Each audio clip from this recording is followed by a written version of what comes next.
Hi there, Barbecue Jazz here.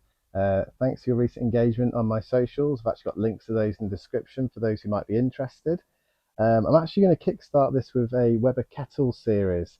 I'm going to show you fire management for cooks that are coming in the future. So I'm going to be showing you how to do the likes of simple things to begin with, like burgers and sausages, chicken wings, also going all the way up to things like the briskets and beef short ribs as well.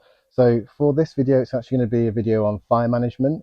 I'm going to take you through how to set up and use your baskets, also the Vortex to get that desired crispy skin effect on your chicken. One thing to probably note, you'll see in the video, I'm going to be using these gloves. I use sort of like old school gardening gloves. I highly recommend when it comes to handling the charcoal. But as always, when it comes to fire management, highly recommend you buy some decent gloves online when it comes to using that as well. Well, that sounds interesting to you, don't forget to like the video and also subscribe to see more. Okay, so for the first one, we're going to be going with the Weber baskets. These come with pretty much most Weber One touches, I think all of them. You can actually buy these as additions. I think they're great. They're really versatile. You can use it to stack and keep briquettes in particular areas. To show you how I use mine, I've actually got a couple already set up in the background. So these are some very used baskets overall. So if I just bring these over here, effectively, what I think is really useful to begin with is actually put all what you're going to be using into your baskets themselves.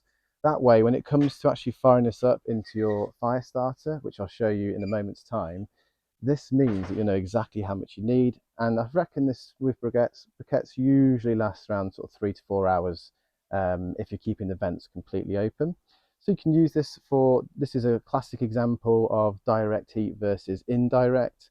This is usually what you'd use if you're cooking the likes of steaks or burgers or sausages. And that way you've got all of this space over here, which allows you to move the food over if you're cooking more, or if you want to indirectly cook that to finish it off, or indirectly cook from the beginning and then finish off on the direct heat. Additionally, you can also have it from one side to the other. This is something that you can use if you're doing the beer can chicken, for example, or ribs. I'd always advise to use a tray for the middle of that. Not only will it be used to catch any fat that may be dropping on your barbecue, but also you can add water in there. You can control the temperature easier, which we'll get into in later videos. And additionally, I've also got it where I would probably do like a bit of an arrow shape. Again, bringing that tray in, and from there, this allows you to have all of the heat in one part of the barbecue itself. I've used this for pork shoulders, for example, which you can go through from there as well. Don't forget, when it comes to your cooks themselves, also, don't be afraid to experiment with some wood smoking as well, which I think is a great addition to some of your cooks. And when it comes to the actual charcoal itself, when it comes to lighting this up, I'll show you on the first video here, so you get the idea for the rest. So I usually bring my chimney fire starter over, and I'm just going to fill this up and then fill the next one up as well. There we go. Collect that one. What I also use to make life a bit easier is a couple of fire lighters. I have a fire lighter which I use, which I'll show you in the next part of the video as well. Light it up and then leave it there for about 15 to 20 minutes before then adding it back to your baskets. Okay, so for the next one we have the trusty Vortex. I realised I've probably got links to some of these things. This is something I bought separate. I've used it for quite some time. As you can see, it can take a bit of a battering. So really what I tend to do when it comes to setup is I use an entire chimney basket full to the brim of the coal. The one thing I didn't show before, which I thought I could show on this section, is how I set up to actually light this up. So I'd put two of my cubes, which are Weber cubes. I can put the link in the description below. And actually I just use a little blowtorch. So the idea is I can then easily light up those cubes, apply on the top. This would probably usually take around 20 to 25 minutes because it's full to the brim. From there, what I would next do is I'd actually apply the chimney directly on. Obviously these cubes wouldn't be there normally. And then simply pour all the way on. Again, I am just using old school gloves just to keep my hands clean, which I highly recommend. I do have some proper gloves to the side, which I would use normally for this bit. I'd then apply your grate directly on. Now the great thing about this, I would personally suggest to leave this on, because when it comes to applying your chicken to the outer ring, I'd put a wood right on top. Now you can put it in if you want, there's no harm, there's no right or wrong way. I like to put it on the top there, so if I want to I can apply more and I can see where it's up to. And I'll talk about what to do with managing the smoke and how to cook your wings in a later video as well.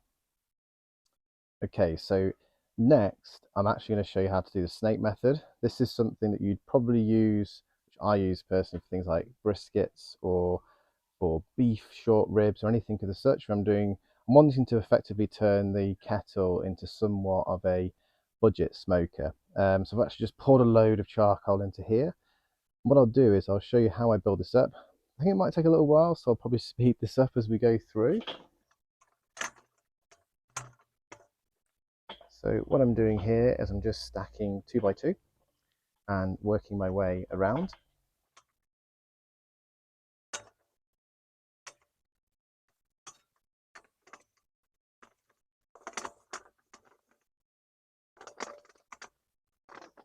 Now I tend to go about halfway, and then from there, depending on what I'm doing, if I'm doing a brisket, I'd probably 2 stack these. If I'm doing something that's a bit smaller, I'll just do a single stack along the top, as you can see. With this example, not quite used all of the briquettes, but what I would probably do is I'd actually add them to the basket. So what I would do is I'd probably burn, maybe not quite this much, sort of about 10 briquettes or so, and I'd just use a firelighter as you've seen so far.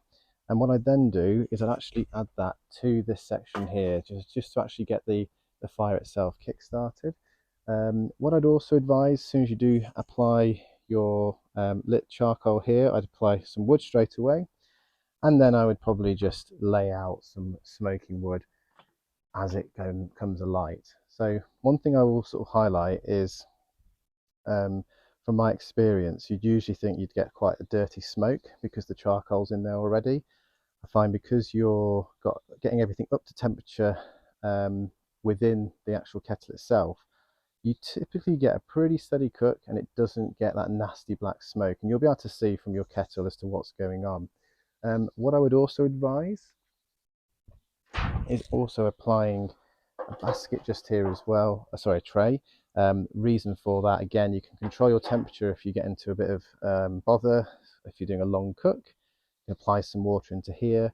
In addition though, it's also where you can capture all that potential fat dripping from briskets or anything of the sorts as well. And that's that. So I hope you've enjoyed the video. I hope it helps elevate some of you out there with how you cook with your charcoal on your barbecue. I've got a couple of videos in the works already. The first one's going to actually be using the Weber Go Anywhere gas edition that I unboxed just recently.